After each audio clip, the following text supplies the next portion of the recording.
This clip is brought to you by SaveWithConrad.com.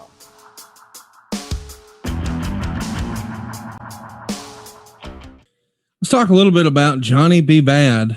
This was a Dusty Rhodes creation, and I think, most everybody who watched WCW in this era knows he was a big part of WCW programming. It feels like he was on every pay-per-view for about 5 years. But he's going to up and leave. He's going to quit WCW, sign a 3-year contract with the WWF March 14th. He was supposed to be on this pay-per-view against Diamond Dallas Page in an I Quit match at Uncensored. But when he quits, the Booty Man gets put in the match, which we'll come back to that.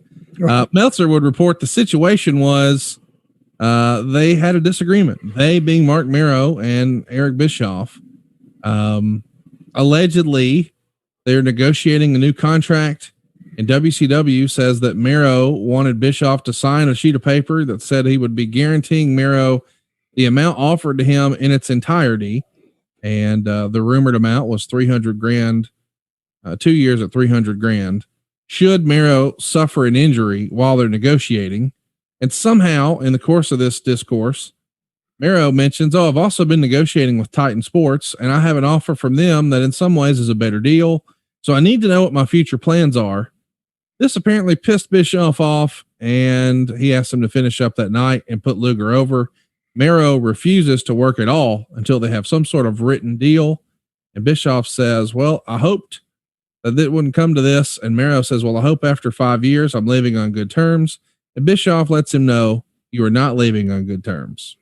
So it's not, hey, thanks for playing. It's don't let the door hit you on the way out.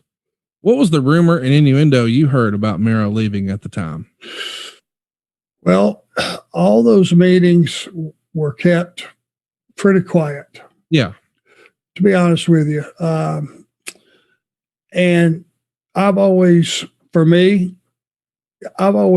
at it like it's none of my business. Right. I don't care what anybody makes. As long as I'm happy with what I'm making, that's all that matters. But I know that Johnny B. Bad, was used well. I thought highly, he was thought of highly with the company.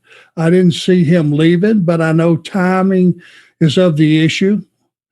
And he saw a timing where Vince wanted him. He had that great body, that great look. He was, he was a gimmick. He was a character. He was all those things that Vince loved. And Vince didn't even have to create anything. He already had it. So when you go in and you talk to, one promoter, this was back in those days and before, I know this, you didn't go in with a counter offer for someone else unless you were prepared to go all the way with it. Now, I don't know if Johnny B. Bad was using that as leverage and wanted to stay, or that he had that deal on the table and he was ready to go. He just wanted to see, if Eric would match it or whatever. But, during those times, I could see the mentality of a guy leaving WCW going to Vince. And, Vince is very charming. He can promise you the world and make you believe you're going to get it. And I can see how Johnny B. Bad would have, it was a no-lose situation, I think, for him, I guess. Hey, it's Conrad Thompson. Thanks for checking out the podcast here on YouTube. Be sure to hit the subscribe button and the notifications bell so you get a notice anytime we upload some new content. And go save yourself some money right now. If you're in a 30-year loan or you have credit card debt, it's not a matter of if I can save you money. It's a matter of how much. Find out right now for free at SaveWithConrad.com.